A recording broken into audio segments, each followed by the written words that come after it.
Guys, here's our easy guilt-free keto cheese roll. Napakasarap.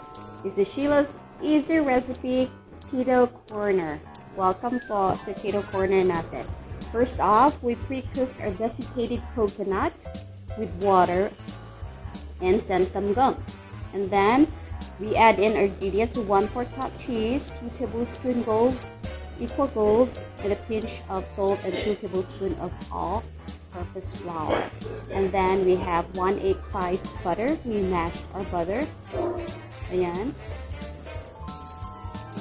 Mas maganda kung medyo soft na siya para hindi mahirap i-mash. In Bisaya, pigatin. And then we add in 1 egg yolk. Take note, just an egg yolk, no egg white. Okay, 1 egg yolk for this recipe. We mix them together. At pagkatapos niyan, handa natin yung ibang ingredients na mention natin kanina. All-purpose cream, the pre-cooked desiccated coconut, equal gold sugar, and the pinch of salt.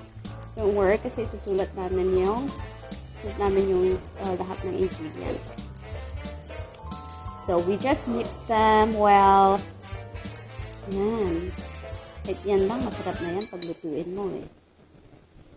Hindi pa kaya halo yung ibang ingredients yan. There's our all-purpose cream with the 1/4 cup of cheese, equal gold, 2 tablespoons, and a pinch of salt. Yung salt kasi guys, nagpapa-neutralize siya ng sweetness. Sweetness ng sugar. There. I was really excited while I was doing this. So easy. It's really easy. It doesn't really take a lot of time. Mas madali lang siya. It doesn't need a lot of kitchen tools. Ginamit ko lang tinidor. Yan lang. And then after that, prepare your xanthan gum.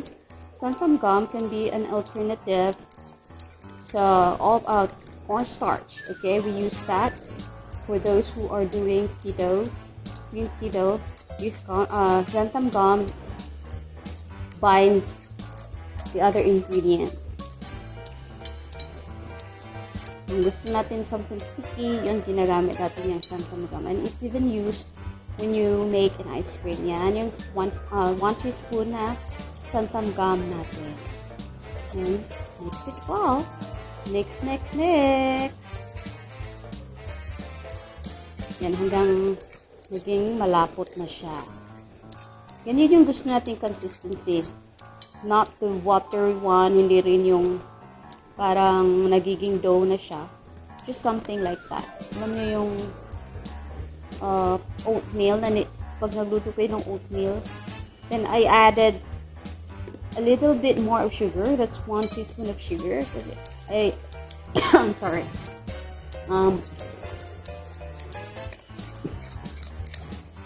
Nabulunan ako guys. Excuse me. Okay, kasi nakulangan ako sa tamis. And there, nilatag ko siya sa sheet. Baking sheet. Manipis lang siya. Dapat manipis lang. And then, I put some cheese on top. Excuse me for that. Cheese on top. Kung gusto nyo mas marami, okay lang. Yan lang gusto ko. For now. Minsan, subukan ko nga marami. So, manipis lang talaga siya na sheet. Parang half-inch sheet lang siya. Actually, ginamit ko yung sa stove, yung toaster pala yun sa toaster. Oven toaster. So, maliit lang talaga siya. And there it is! Luto na siya. And then, we roll it and slice. At pwede nyo siya ilagay sa refrigerator.